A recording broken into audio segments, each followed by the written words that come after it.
नमस्कार. आता मीरा भाईंदर महानगरपालिकेच्या महापौर पदावर नुकत्याच डिंपल मेहता यांनी चार्ज घेतला आहे. त्यांचं काय म्हणणं आहे या संदर्भात आम्ही जाणून घेऊ. मॅडम, आज तुम्ही चार्ज घेतलाय, काय बोलणार याविषयी? मी सर्वप्रथम आपले मीरा भाईंदरची जनताला शुभकामना देते, शुभेच्छा देत आहे. कारण 3 वर्षापासून हा दालन बंद होते महापौर आणि उपमहापौरचा. तर आज ते दालन खुलं झालेलं आहे जनतासाठी आणि पूर्ण मीरा भाईंदर जनताना मी शुभेच्छा देत आहे. मॅडम, मराठीच्या मुद्द्यावर खूपच इथं राजकारण झालंय. सामाजिक संघटन किंवा इतर जे राजनीतिक जे दल आहेत त्यांना खूप विरोध केला होता, तुम्ही महापौर नाही व्हावं म्हणून, आणि मराठी महापौर व्हावा अशी त्यांची मागणी होती.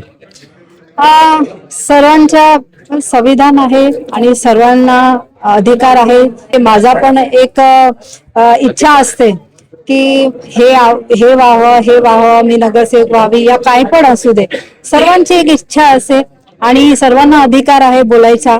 पण नक्कीच जे जनताने विचारलं होतं, आज तुम्ही बघा की मीरा भाईंदरची जनताने पूर्ण बहुमत भारतीय जनता पार्टीला दिलेला आहे आणि भारतीय जनता पार्टीने जे वरिष्ठांनी जे निर्णय केलेला आहे ते वरिष्ठाच्या निर्णयामुळे मी इकडे बसलेली आहे.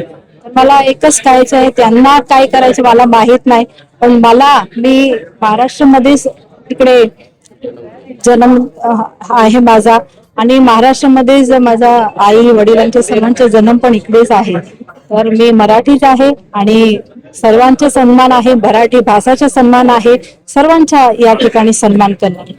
धन्यवाद मॅडम आमच्याशी बोलल्याबद्दल. हे आहेत महापौर डिंपल मेहता यांनी एकदम चांगल्या प्रकारे मराठीत आमच्या प्रश्नांचे उत्तर दिले आणि भविष्यात नक्कीच हे मराठीमध्ये पण सुद्धा काम करतील अशी आम्हाला अपेक्षा आहे. आपल्याला काय वाटतो का ज्या प्रकारे यांनी आज मराठीमध्ये उत्तरे दिलेले त्याला घेऊन आपण आपलं काय म्हणणं आहे आम्हाला कमेंट बॉक्समध्ये जरूर कळवा. आपण पाहत आहात ऑन रेकॉर्ड मीरा भाईंदर. धन्यवाद.